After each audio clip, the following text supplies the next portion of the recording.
Why don't you give us a call on the government admitting that it can't say when its new barge off the Dorset coast, well, it says coach here, will actually house any refugees.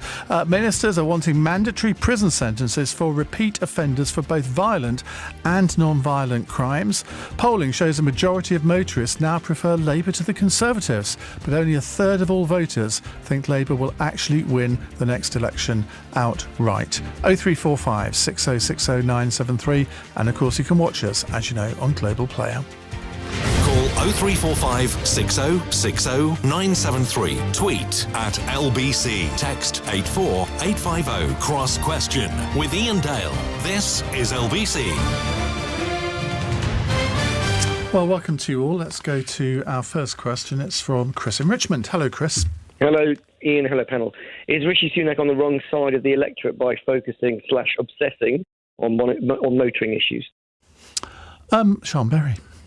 Well, I mean, it is every single day, isn't it, at the moment? Attacking low traffic neighbourhoods, attacking 20 miles an hour. We've had a big attack today on the plan, the very, very mild plan to phase out sales of new diesel and petrol cars by 2030. That's a very, very mild policy, and trying to put that off as well as the which the EU have done, the new oil and gas licences question as well.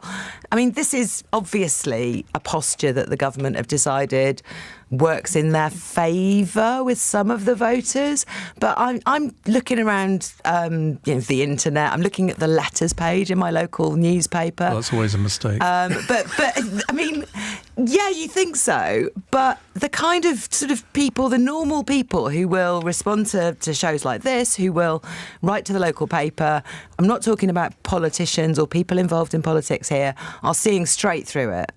They know that the environment, the climate systems, the biosphere is not going to go along with policies that simply cancel green issues, start pumping more CO2 into the atmosphere, go back on the already mild things that are going on. People want to see vision and action on this, and I think it's going to backfire on them very, very soon. I think it's a short-term populist thing that they're trying out, and I hope that the wiser heads within the Conservative Party, the people like Lord Deepen, who's been chairing the Climate Change Committee, will make them go back on this before they have to write their manifesto, because this is a manifesto of death, if so. Oh, that's quite a claim. That's almost akin to saying we're boiling the planet, isn't it? Well, I mean, have you looked at the weather around the world recently? This is not normal. Very wet in this country in the last month. Well, I mean, is that normal for July? I'm not sure it is. So, you know, we do need to be taking... I was born on St Swithin's Day, so I know it is quite normal. But, I mean, you can't turn on the television without seeing extremely extreme weather. Things burning down that have never burned down before. Floods in places that have never had floods. Look at China. That's not the part of China that usually floods. You know, this is serious. But if you are a motorist, you're probably feeling a little bit hard done by at the moment, aren't you? Ian, what's a motorist, though? I mean, or somebody who drives a car. We're all people who sometimes have to get in a car or drive a car. If you're talking about people who are committed to driving everywhere they possibly can, as a hobby, then maybe that's a motorist. But most of us are just people who need to get places. And if we're driving in a car, it's because we haven't got alternatives. When I asked people in London, do you feel forced to own a car? A quarter of people in outer London said yes. And that is not people who are motorists because they want to be. That's people who feel forced to invest in a vehicle that they would much rather not own if they had good alternative public transport to get them where they need to go. Well, in London, there is no excuse, let's face it, because I mean, public transport in London is probably... In outer London, it's not as good. Well, it's in more some like parts of outer any London, other part of the right. country. Most parts of outer London. South of the river, I'm sure you've heard that before. Ella? I don't agree with this government on almost anything apart from their opposition to LTNs and the ULEZ. As soft as it may be at the moment, I'd actually like to see them go a lot further, because the issue of how we deal with, talk about even climate crisis or climate change or boiling or heating or whatever way you want to put it, has been intensely undemocratic so far. I mean, even the scandal that seems to have just been sort of brushed under the carpet, but with the way in which the Sadiq Khan and plans for the expansion of the ULEZ, the way in which that consultation was took place, and the sidelining of lots of responses that came from people who were motorists, who were a little bit more than ticked off at being stopped from using their cars. The courts said it was all fine. Yeah, but if you look at the way in which the consultation took place, there was a lot of manoeuvring. There was a lot of sort of cherry picking of let's hone in on young people who are in London much less likely to own a car than your average 42-year-old mum who's got 3 kids and cannot get the Aldi shop on a bus coming home after work. I think the reason why the ULEZ and the LTN phenomenon has become such a big deal is because it's a perfect example of politics being done to people without their consent, without their consultation. London is this is happening all over the country, but if you take London, because we're in London, that's where I live, take London as an example. It's a city that has to function. It's a city where people have to get around, like I said, to do their weekly shop. Also, care workers, tree surgeons, builders, plumbers, Ocado deliverymen, everything. The city runs on transport. The city runs on cars and vehicles and lorries. And what we're doing at the moment is pretending that doesn't happen. And so you enforce all these sort of LTNs and ULEZ zones, and you make people charge people through the nose for something that is necessary in a city, because we're not making rail and trains cheaper. We're not doubling the schedules. In places like Bexley, you are literally under house arrest now. I mean, without a car, you cannot go anywhere, because the buses run like once every 2 hours, and you'd be lucky if you get on it, because they're the small buses, not the big ones. They're crammed, they're unpleasant, and you can't do anything other than sit there if you're lucky to sit with a book. You can't do anything with your day functioning. If you're, as I am at the moment, got a buggy on me most of the time, it is a nightmare. Thanks for not bringing it into the studio. Yeah. Much appreciated. Well, yeah, but the point here is I just get entirely depressed by the sort of emotionalised language around what is a question of a political and scientific challenge, which is, yes, human beings have an effect on the planet. We all know that by now. We know that there are things that should happen, making things more efficient, more cheaper is something that I care a lot about, but also green, all these things throw together into a debate. That's not what's happening. What's happening is we're being told that you have to have an excessively poor quality of life, that you have to be stripped of your assets. I mean, the ULEZ literally means that people are losing assets in the form of their cars, thousands of pounds, in the name of the planet, which Siân has personified by saying, the planet won't have any truck with our policies, as if like Mother Earth, nature is like physics. This woman in the corner who's like shaking her finger at us. Just the laws of physics. These are political debates that people need to, the public needs to be engaged in. Jonathan Liss. Well, I think it's completely extraordinary that on the back of 500 votes in Oxbridge, the entire conversation has now shifted to a voter's apparent disdain for anything environmental, anything to do with green or clean energy. It's such opportunism on the part of the government that they've spied a tiny opportunity in this desperate attempt to cling to power by Rishi Sunak. And now he thinks that because a few hundred people, and the margin was only a few hundred people in Oxbridge, were protesting against a car charge, which most of them wouldn't have actually faced, by the way, because the communication was quite poor. Most people don't actually pay the ULEZ. Now, the government is sort of throwing our children and grandchildren under the bus, for the most extraordinary short-term gains, which I don't think, as Siân was saying, are actually going to be gains, because the most important thing to remember here is that the public is overwhelmingly behind measures to combat climate change. People believe that climate change is happening. They want clean air.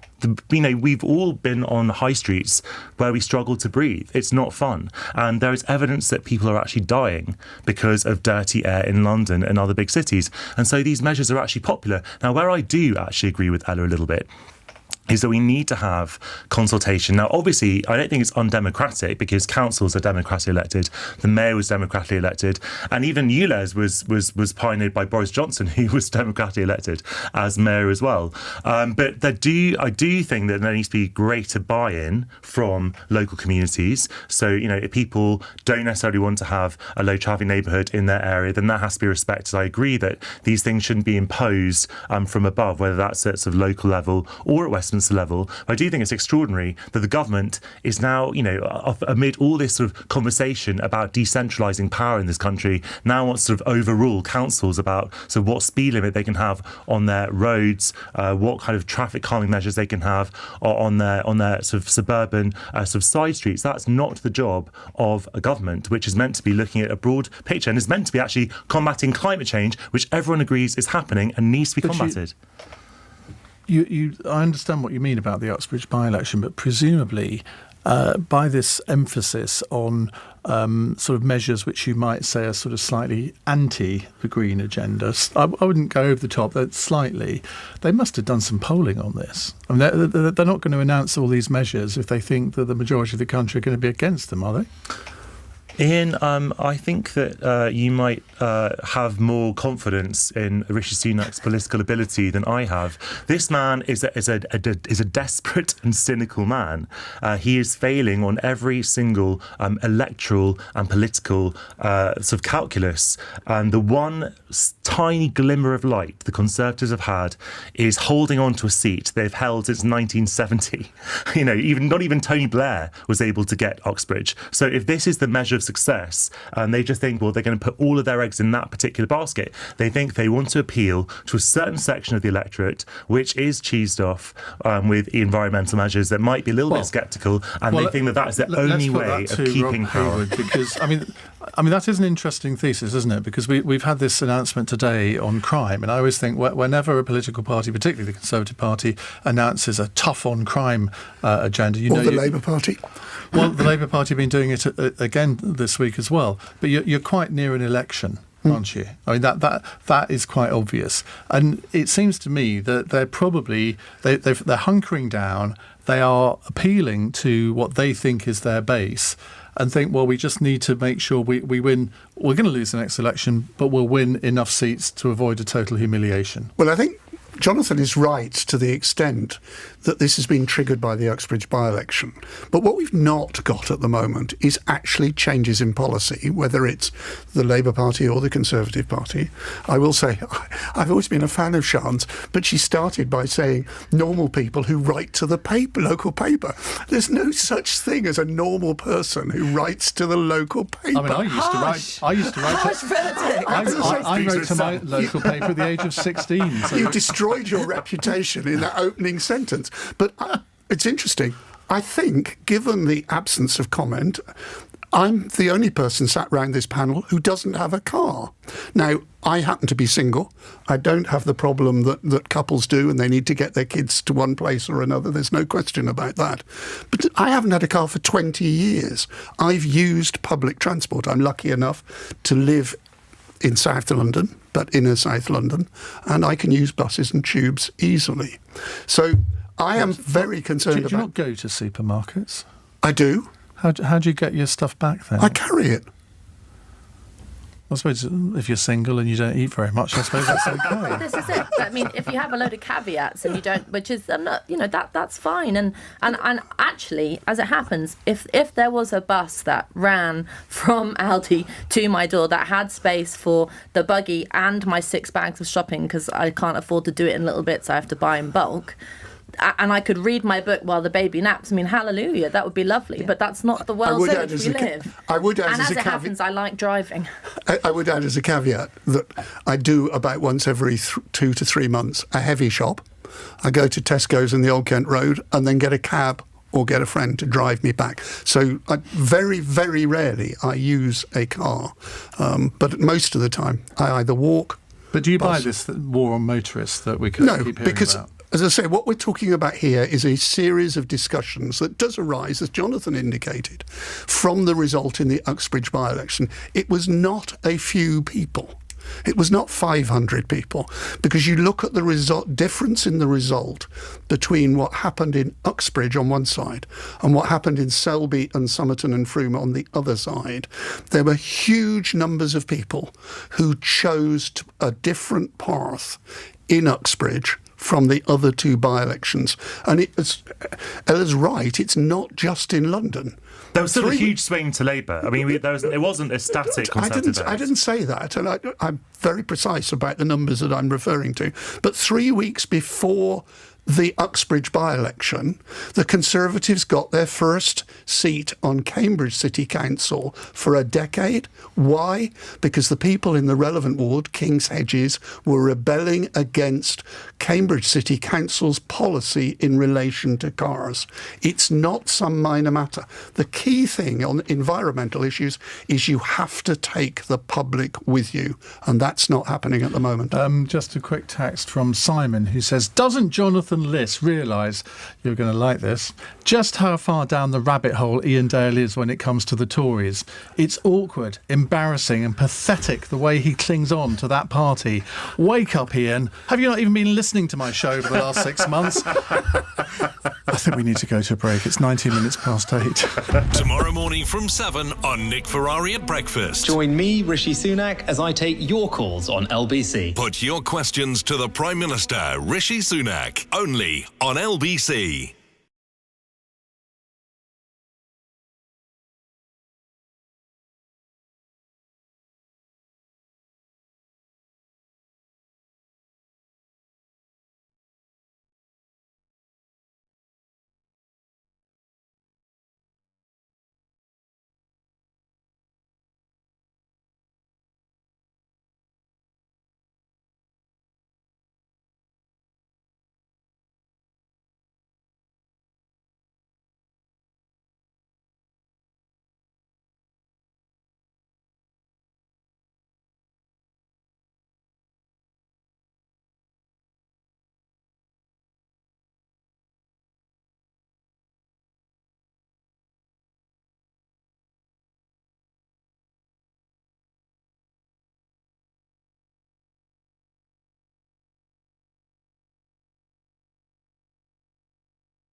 Leading Britain's conversation. Cross Question with Iain Dale. Tweet at LBC. With us answering your questions are Siân Berry, former leader of the Green Party, Robert Hayward, Lord Hayward, Conservative peer and polling analyst, Ella Whelan from Spike Online, and Jonathan Liss, political commentator. We were just talking about the timing of the next election in the break, and that's the subject of the next caller's question. Shahid in Hemel Hempstead. Hi, Shahid. What would you like to ask? Yeah, hi. My question is, if you were in Rishi Sunak's position, not him necessarily, but if you were in his position, when would you call the next general election, and on what kind of policies would you go into the country with? Robert Hayward.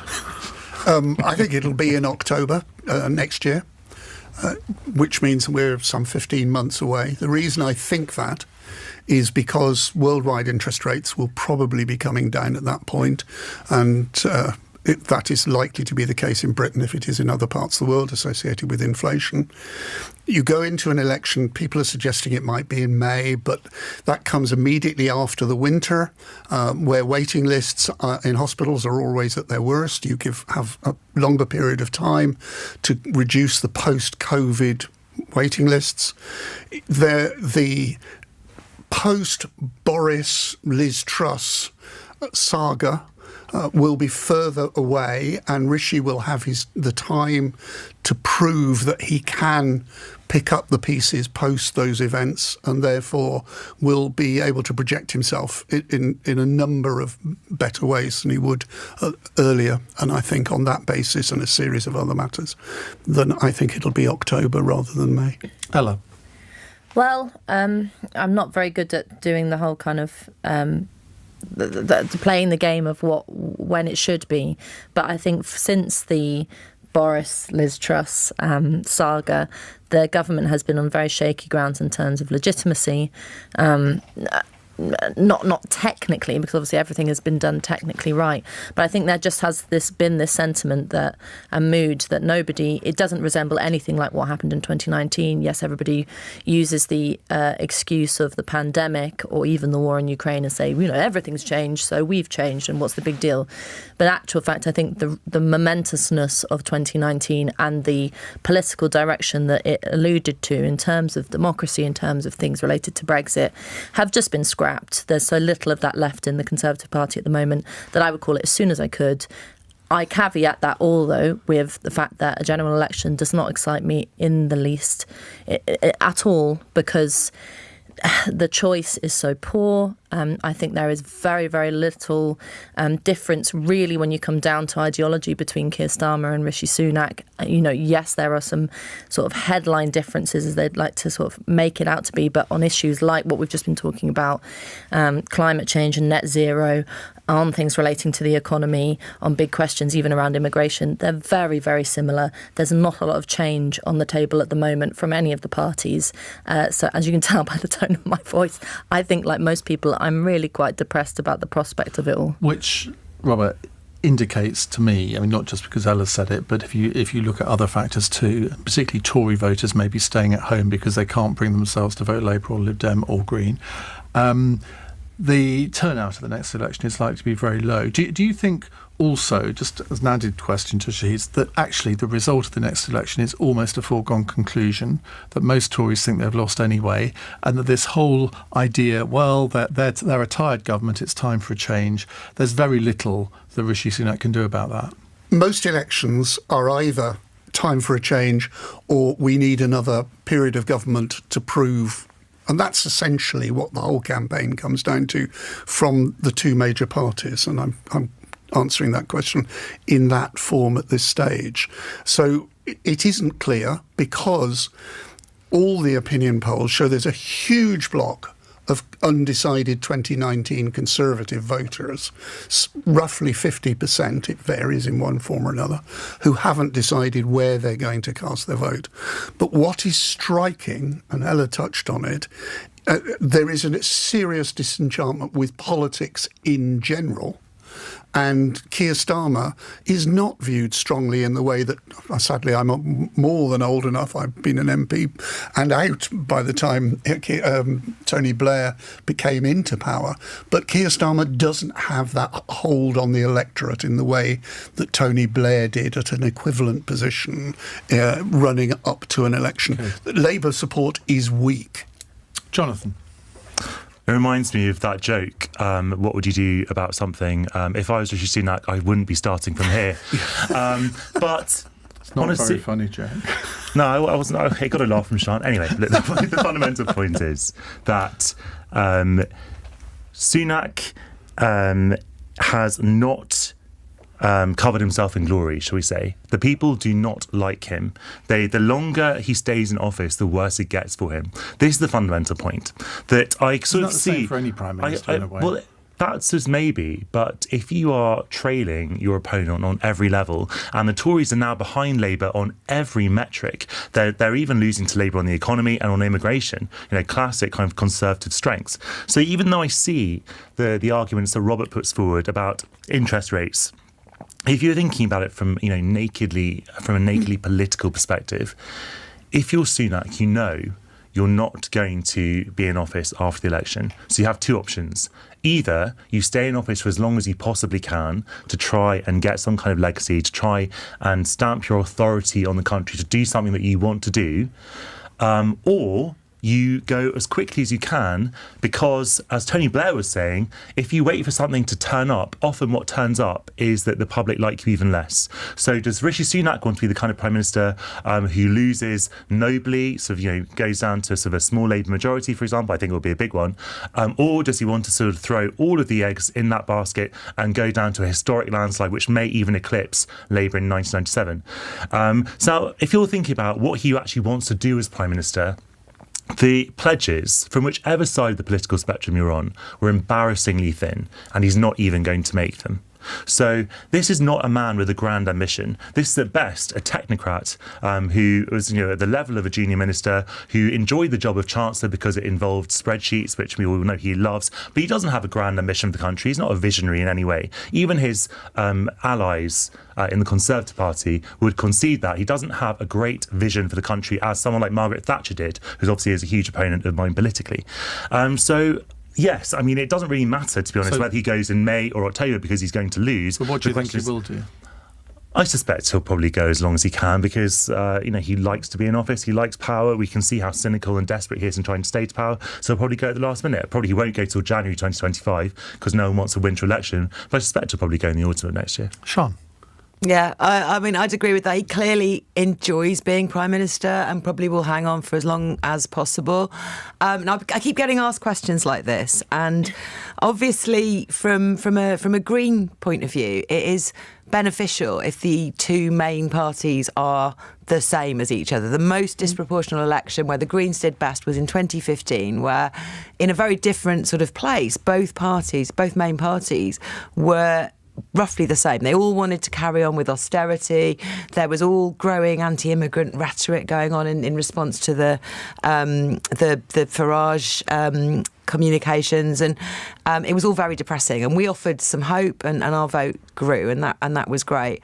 But right now, I'm very worried that the fragile consensus there has been on climate within the Conservative Party is breaking down. We're going to see some seriously bad and dangerous policies from the Conservatives. I'm also worried that with every week that goes by, Labour are drifting further and further to the right, ditching pledges that we've really basic social justice pledges, like the two-child benefit cap, like the rent controls policies that the mayors of the cities have absolutely pioneered.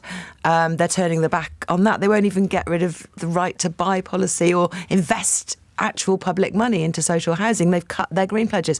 The longer this goes on, the worse a new Labour government is going to be. So even though we'd want that from a green success point of view, we've got first past the post. And if we're going to have a Labour-led government with green influence, we want it to be as soon as possible before they get even worse. If I was advising the Green Party, now imagine that, I think I would be saying that what part of your strategy ought to be to say to soft Conservative and Labour voters, look, you've obviously got fed up with your own parties. We realise you're not actually Greens, but we think we can offer you something. If you want to protest by voting for us, we will welcome your vote. Is that something that you're going to do? We are campaigning to win votes, because remember, voters are not party. I know that. So remember that voters but the are not Liberal party Democrats members. used to be the recipient of the plague on all of your houses vote. They're not so much now. So there's a gap in the market for you. We are building a seriously credible alternative for people who are wanting to cast like you say, a plague on both your houses votes.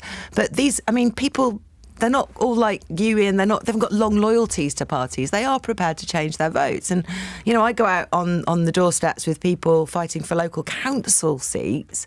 It's incredibly easy to persuade people to vote Green. We've seen some huge swings from Conservatives to Greens, from Labour to Green as well. But the really big ones are from Conservatives, where we're convincing people who've previously voted Conservative, they're not Conservatives, to back us. Because we just seem really sensible these days compared with what's going on in the populist right. I thought you were going to say compared to previous days.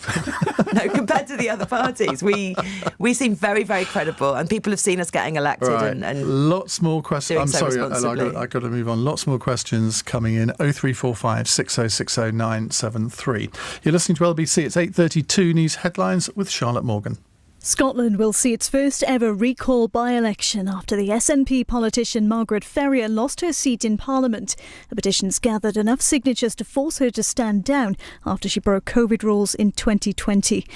A child has died at a holiday park in Cornwall. The Atlantic Reach Resort says it's heartbroken by the death of what's reported to be a young boy and is supporting all guests and staff. And Rishi Sunak insists changes to alcohol duty will help to grow the UK economy. He says it will support pubs and small breweries, something pub owners dispute. LBC weather, showers spreading northeastwards tonight, drier in the north with a low of 7. Tomorrow morning from 7 on Nick Ferrari at Breakfast. Join me, Rishi Sunak, as I take your calls on LBC. Put your questions to the Prime Minister, Rishi Sunak, only on LBC.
Cross Question with Iain Dale on LBC.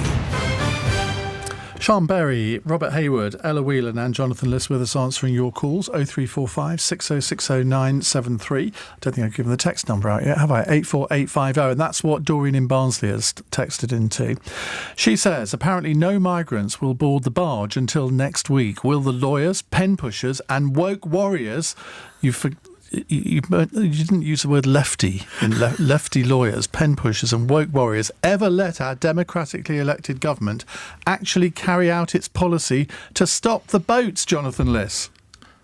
Look, I think that we can get focused on these specific issues. Now, obviously, there are specific issues about this barge, and the most important one being about fire safety was the one that I was reading about the other day, and obviously about human rights, because contrary to some commentary in this country, migrants, however they've arrived in this country, are human beings and they do have rights, and they deserve to be held in appropriate conditions while their claims are being processed.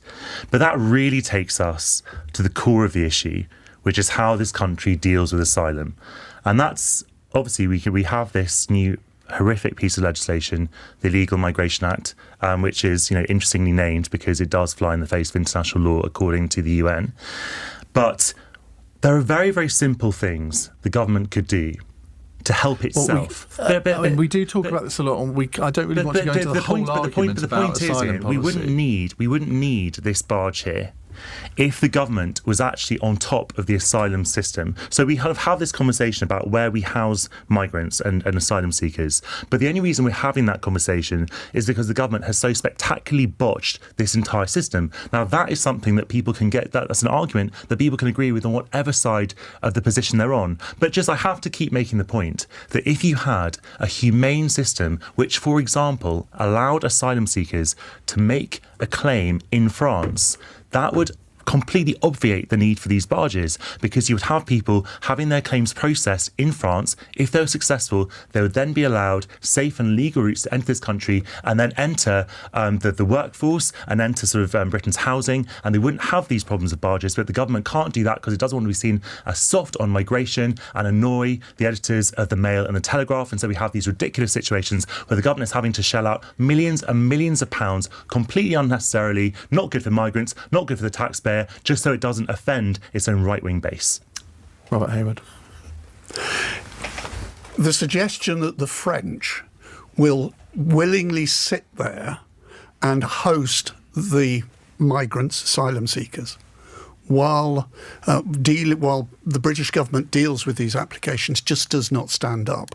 One of the things that depresses me about this debate is that there has been, and I've listened to large parts of the debate, much of which is very moving and very intellectually sound in the House of Lords, but there is a lack of a serious alternative at all points.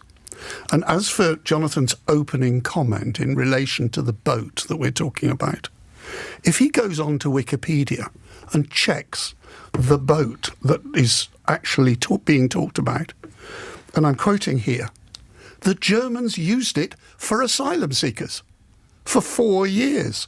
So this is not some horrendous accommodation which is unacceptable to the world.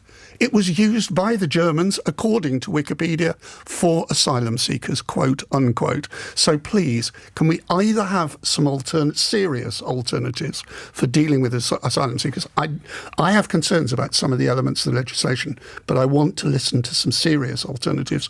And can we please stop the name calling about cruel and horrendous and all the rest of it when other countries have used exactly the same boats? No other country has opted out of the international asylum regime by introducing legislation like the Illegal Migration Act. In relation to the asylum seekers, the Germans managed to deport 3/4 of all the applicants.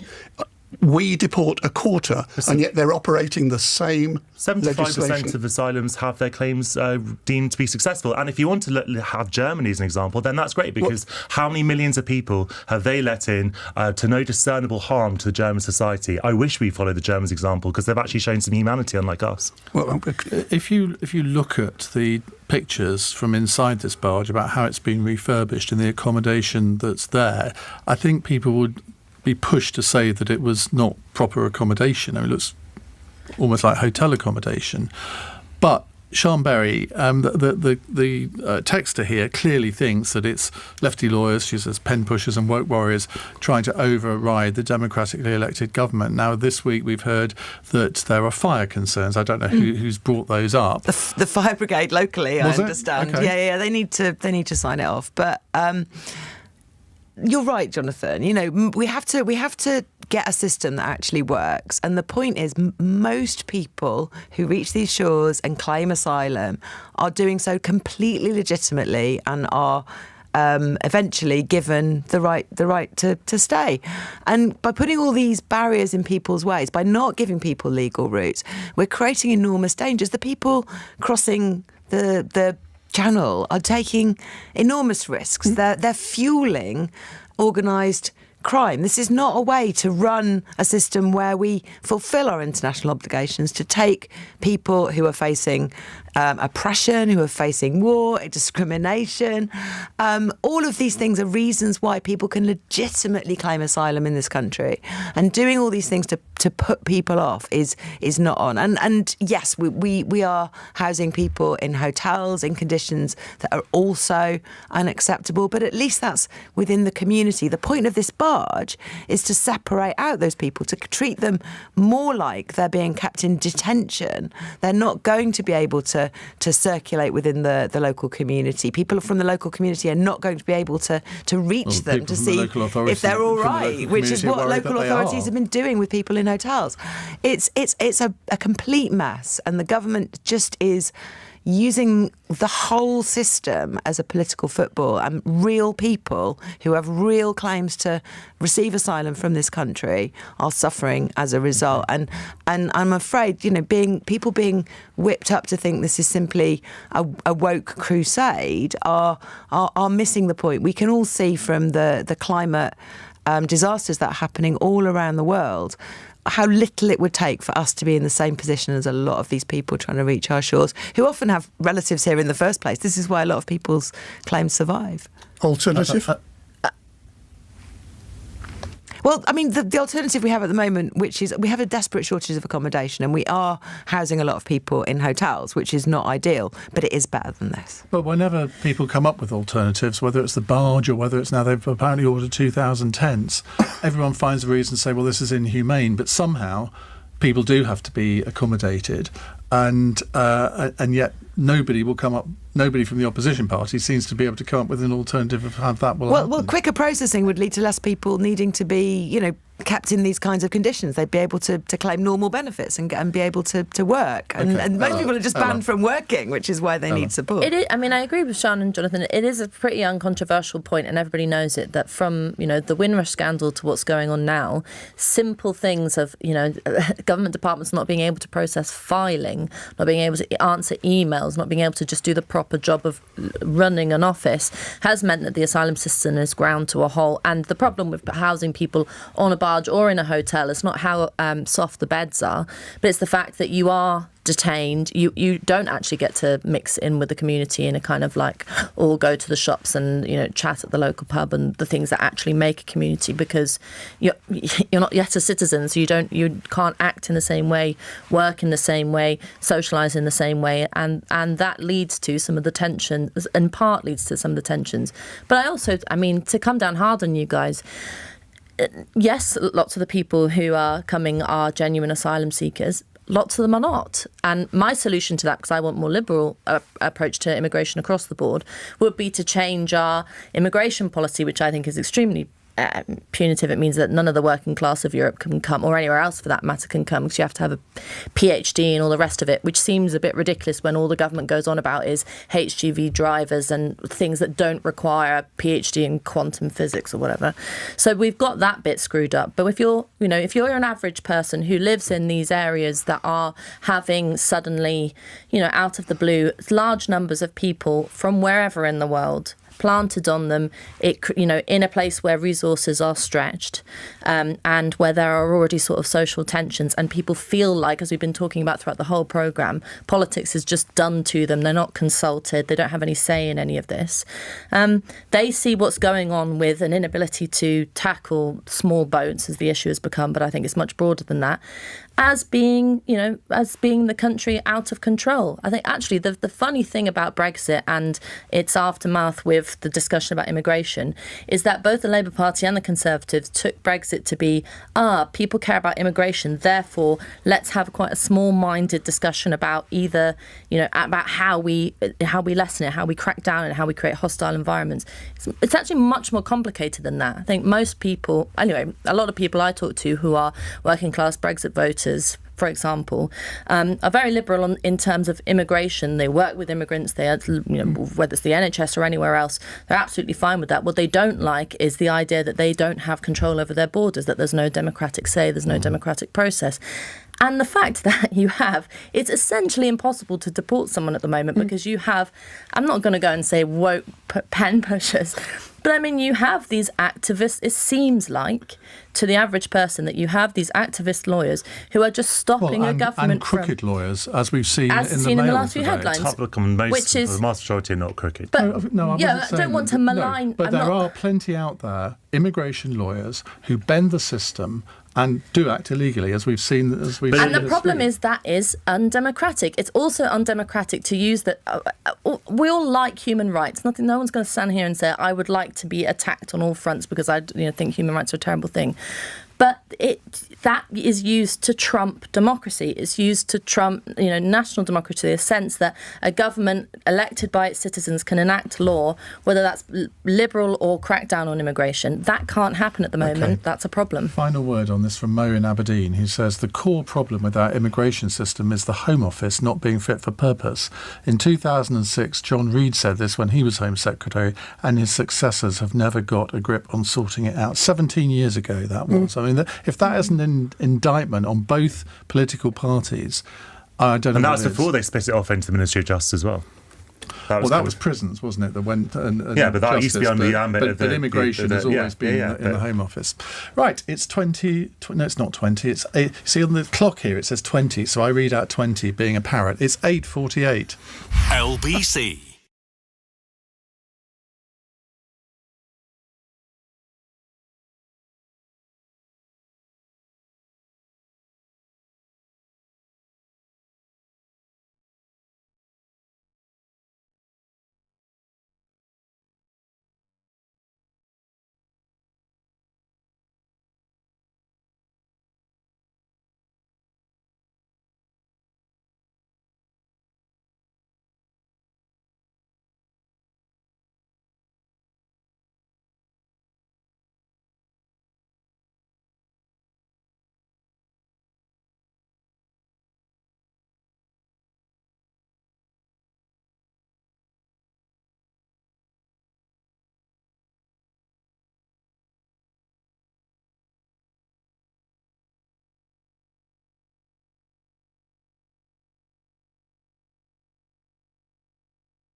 Cross Question with Iain Dale on LBC. Call 0345 6060 973. We are in the company of Lord Robert Hayward, and I know it's incorrect when you put it like that. I get people, but people want to know what your first name is. If I say Lord Hayward, it just sounds so formal, doesn't it? What did you say? So it's not Debrett's. No one cares. No, exactly. Jonathan, that's the voice of Jonathan Liss, in case you hadn't worked it out. Ella Whelan is here, and Sean Berry as well. Right, let's go to our next caller. It's Shuvik in Orpington. Hello, Shuvik. Oh, hello, Ian, and hello to the panel. I'd like to know the panel's response to the government's announcement of more oil and gas licences in the North Sea. Right, we talked about this a lot on the programme yesterday. Ella Whelan. I think that it's a sensible move because there has always been a fallacy at the heart of net zero planning that we can all of a sudden give up on the main area in which we make cheap energy, or relatively cheap energy, for the mass of people who need to heat their homes, keep their fridge running, blah, blah, blah.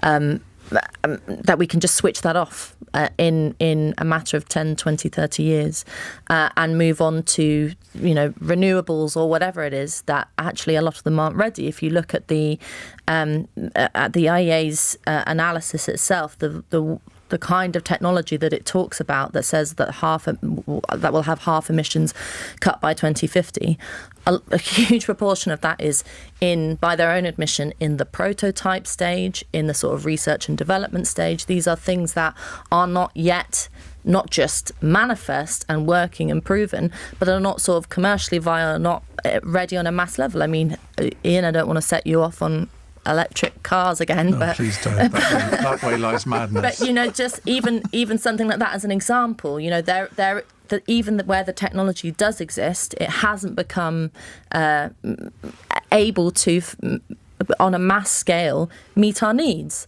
And I think the thing that sort of shocks me at the moment is that there has been a kind of a widespread acceptance of green austerity, of the idea that people should have to lower their living standards. I mean, there was a big discussion on PM on Radio 4 this afternoon about boilers, heat pump boilers, and that's why you should always be listening to Tom Swarbrick at that time. But it was just this incredible discussion of people saying, well, yes, they don't get your house as warm, and yes, you do have to put thousands of pounds into insulation that probably lots of you don't have, and yes, but come on, it's a good thing. There is just this sort of cognitive dissonance about what the lives of the vast majority of people in this country are like, how their pockets are feeling at the moment in the cost of living crisis, and then you have these sort of green bunnies coming along and saying, sorry, Siân, I don't mean you, but this sort of no, you do mean Siân, because there's this sort of happy clappy.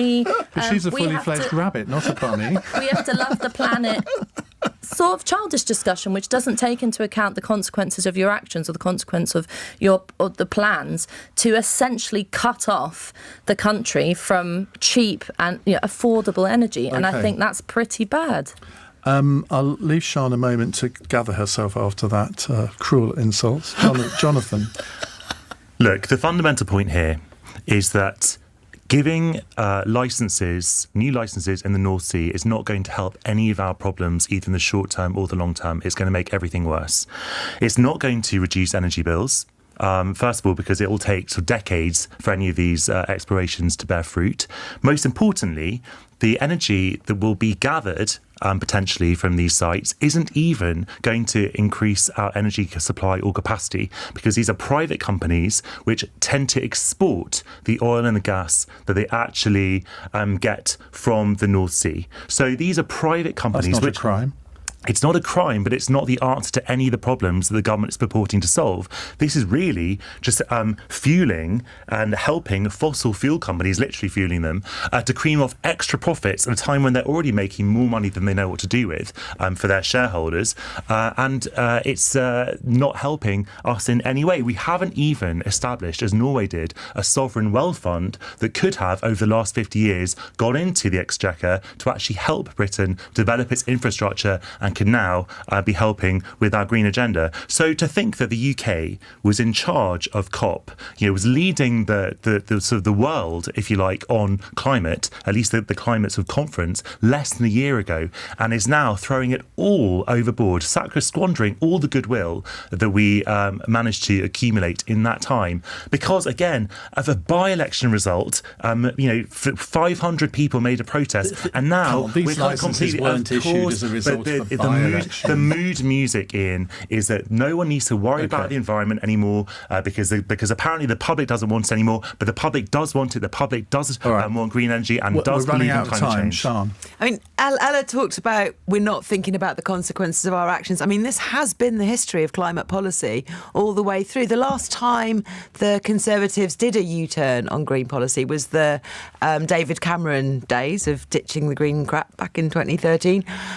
We now know the results of the reversals in policy that were put in place then. And just for people's bills at home, the insulation that was not installed, the improvements to the energy efficiency in people's homes that occurred there is costing people £8 billion every single year as a consequence of that last reversal. This will cost people absolutely hugely if that is where the government's focus goes, instead of into massive green investment. And yeah, this is optimistic stuff, because investing in insulation in people's homes creates jobs all over the country.